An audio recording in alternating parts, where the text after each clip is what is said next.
The social media platform TikTok has been used for short dance challenges, funny videos, and much more. However, allegations have been made by the US government that this app may not be as innocent as it seems. Concerns that the Chinese government has access to sensitive user data through TikTok have prompted the US government to pass legislation banning TikTok unless it is sold to a government-approved buyer, as stated by the New York Post. Because of these claims, TikTok CEO Zhu Ji defended the app during a congressional hearing of March 13th, 2023. As a university student who's conducted research myself, I understand the importance of investigating diligently and implementing all sides of the story. In this speech, I will be discussing three major points essential to understanding what is going on. First being the allegation made by a TikToker who had been censored for talking about the Chinese government's mass detention of Uyghur Muslims. Second being the allegations made by a reporter about a data breach that the TikTok platform had been a part of. And lastly, TikTok CEO's response to these allegations made by the US government testifying before Congress. To understand how these events began, we must uncover the allegations that were a catalyst for the crisis.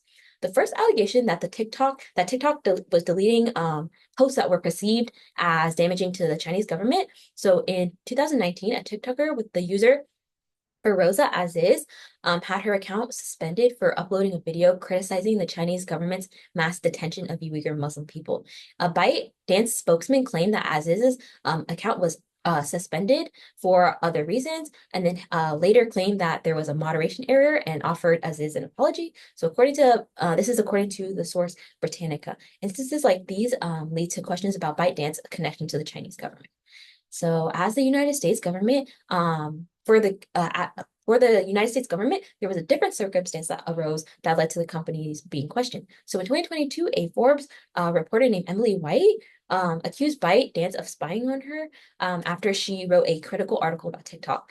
While Byte initially denied these claims, they later stated that the employee had access to data from the US TikTok user, including journalists, to track an internal mole. This involved tracking IP addresses and launched an FBI investigation of ByteDance in late 2022.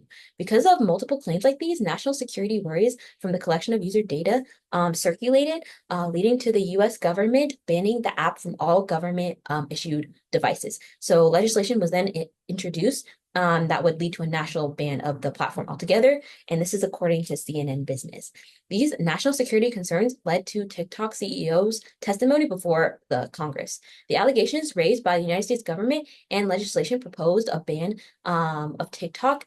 And this is what got the CEO who had previously been out of the public eye to emerge. So on March 13th, of 2023, there was a congressional hearing where the CEO of TikTok testified before the House committee to address accusations that the app was a threat to national security. The hearing was about 5 hours, and both Republicans and Democrats alike interrogated Chu and his relationship with China, and also the company's relationship with China and possible teen addiction to the app, according to NPR. So Chu and TikTok did not promote. Chu said that TikTok did not promote or remove content at the request of Chinese authorities. He said the app is free from any manipulation from any government. Following the congressional hearing, there was not any immediate resolution. However, there was a sharpened bipartisan concern about privacy, national security, and the platform's ties to China. Reasoning for the hearing was due to concerns that the Chinese government has access to sensitive user data through TikTok, promoting the US government to pass legislation banning the platform unless it is sold to a government-approved buyer, leading to a congressional hearing to take place.